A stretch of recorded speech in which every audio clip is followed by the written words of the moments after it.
नमस्कार बच्चों। कक्षा 7 की शारीरिक शिक्षा की पुस्तक में ये हमारा पार्ट 9 साहसिक एवं प्रदर्शन के कार्यक्रम, इसको आज हम पढ़ेंगे। तो सबसे पहले साहसिक कार्यक्रम में है पहला पॉइंट हाइकिंग। तो इसको जानते हैं हाइकिंग क्या होता करके। प्रकृति की खुली गोद में विचरण करने, उबड़ खाबड़ पहाड़ियों, सघन जंगलों, निर्मल नदियों और झरनों के किनारों पर चलने व रहने में बड़ा आनंद आता है। वहाँ का जोखिम छात्रों को साहसी और दृढ़ बनाता है। तो इन जगहों पर चलना और रहना जो है यह हाइकिंग कहलाता है। ठीक है। कक्षा 7 के छात्रों को 8 किलोमीटर की हाइक तथा प्रकृति की गोद में 2 रात्रियों का शिविर लगाने का कार्य करना चाहिए। हाइक के लिए निम्नलिखित बातें निश्चित कर लेनी चाहिए। हाइक का उद्देश्य, कार्यक्रम और अवधि, भ्रमण योजना के लिए चुना गया स्थान, आवास तथा भोजन की व्यवस्था, दैनिक उपयोग की अन्य वस्तुएं, प्रति छात्र अनुमानित व्यय और सामूहिक व्यय। इसके बाद है पर्वतारोहण। पिछली कक्षा में किए गए पर्वतारोहण के अनुभव के आधार पर अगले अभियान की योजना बनानी चाहिए। मार्ग में आने वाली कठिनाइयों के निवारण हेतु आवश्यक सामान साथ लेकर चलना चाहिए। चिकित्सा पेटी साथ में अवश्य रखनी चाहिए। पिछले अभियान में चढ़ी हुई ऊंचाई से अधिक ऊंचाई पर चढ़ने का प्रयास करना चाहिए। फिर अगला है साहसिक कार्यक्रम साइकिलिंग। कक्षा 7 के छात्रों को 20 किलोमीटर साइकिल यात्रा द्वारा किसी प्राकृतिक, धार्मिक एवं ऐतिहासिक स्थलों का अवलोकन करना चाहिए। साइकिल की रिपेयरिंग का सामान साथ में लेकर चलना चाहिए। मार्ग की रोचक जानकारी को अपनी डायरी में लिखना चाहिए। अब है प्रदर्शन के कार्यक्रम। पहला है डंबल योग। योग 1 है। इसमें डंबल के द्वारा इसको योग को करते हैं। सिर के ऊपर दोनों ठोकों को टकराना। अगला स्टेप, बायां पैर उठाकर पैर के नीचे ठोका लगाना। फिर अगला स्टेप, पुनः सिर के ऊपर ठोका लगाना। चौथा स्टेप, दक्ष स्थिति में आना। फिर क्रमांक 1 का कार्य करना। फिर अगला स्टेप है दाहिना पैर उठाकर पैर के नीचे ठोका लगाना। अगला स्टेप है क्रमांक 1 का कार्य करना और 8वां है दक्ष स्थिति में आना। फिर है डंबल योग क्रमांक 2। अब इसमें क्या करना है। स्टेप 1 है सामने की ओर बायां पैर बढ़ाते हुए ठोका लगाना। दूसरा, बायां पैर दाएं से आगे रखते हुए सामने ठोका लगाना। अगला स्टेप, पुनः बाएं पैर से आगे रखते हुए सामने ठोका लगाना। और चौथा स्टेप है दायां पैर बाएं पैर से मिलाते हुए दक्ष स्थिति में आना। पांचवा, बायां पैर पीछे रखते हुए सामने ठोका लगाना। नेक्स्ट स्टेप है दायां पैर पीछे रखते हुए पीठ पीछे ठोका लगाना। और नेक्स्ट स्टेप है पुनः बायां पैर पीछे रखते हुए सामने ठोका लगाना। और 8वां स्टेप है दायां पैर पीछे बाएं पैर से मिलाकर दक्ष स्थिति में आना। फिर डंबल योग क्रमांक 3।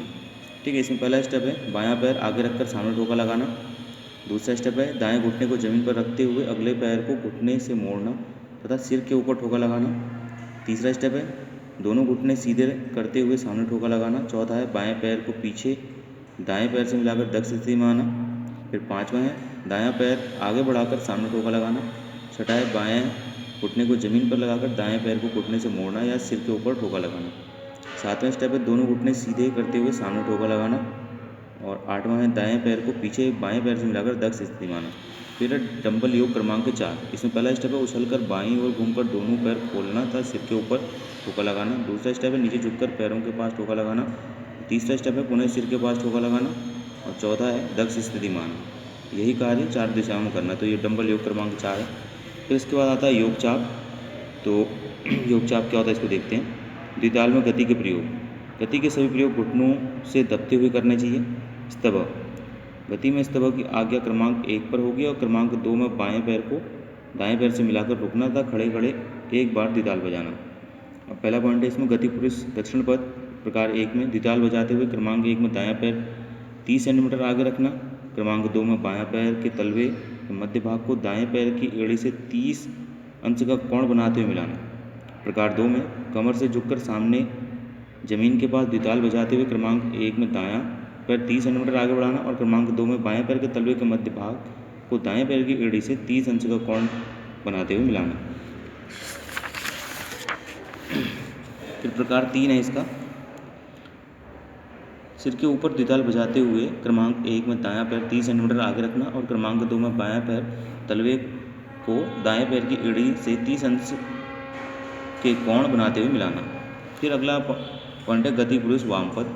उपरोक्त तीनों प्रकार बाएं पैर को आगे रखते हुए करते हैं। फिर है गति पुरुष उभय पद। इसमें प्रकार 1 है द्विताल बजाते हुए गति पुरुष दक्षिण पद का कार्य 2 बार करना। उसके बाद गति पुरुष वाम पद का कार्य 2 बार करना।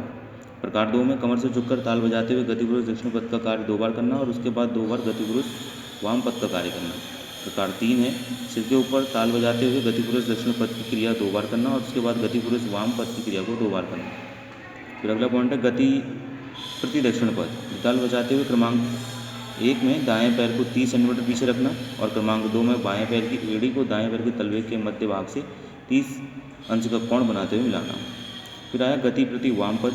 ताल बजाते हुए क्रमांक 1 में बाएं पैर को 30 सेंटीमीटर पीछे रखना, क्रमांक 2 में दाएं पैर की एड़ी को बाएं पैर के तलवे के मध्य भाग से 30 अंश का कोण बनाते हुए मिलाना।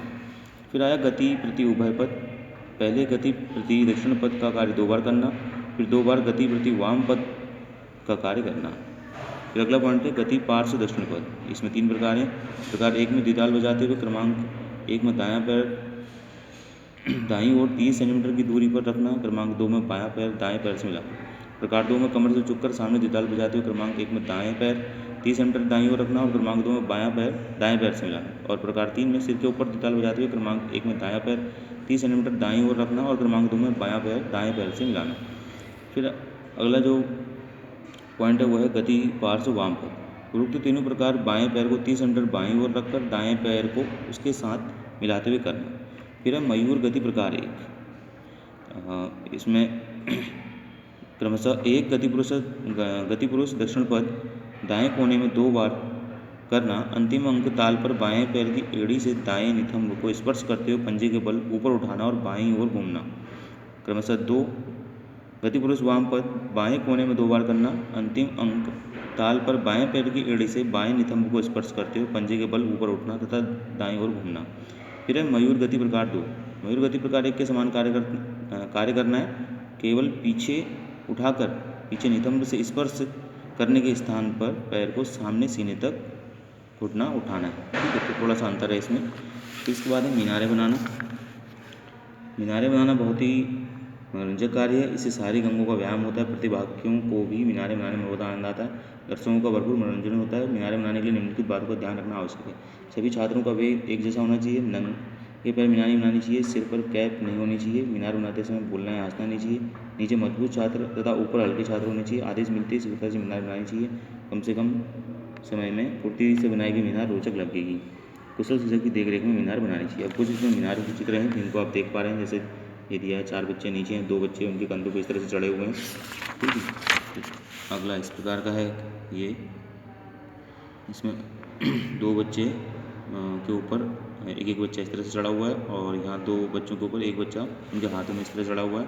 क्रमांक 3 में 2 बच्चों की गर्दन पर एक बच्चा चढ़ा हुआ है, उनके साथ में पैर पकड़े हुए हैं। चौथे में एक बच्चे के घुटनों के बल या घुटनों पर जो है बच्चे इस तरह से चढ़े हुए हैं। और एक मीनार क्रमांक ये है 5वीं, फिर ये है 6ठी, जैसे आप देख पा रहे हैं। ठीक है, तो ये इस चैप्टर को मैंने आपको पढ़ा दिया। अब इससे नेक्स्ट वीडियो में मैं आपको इसके जो क्वेश्चन आंसर्स हैं अभ्यास कार्य उनको कराऊंगा।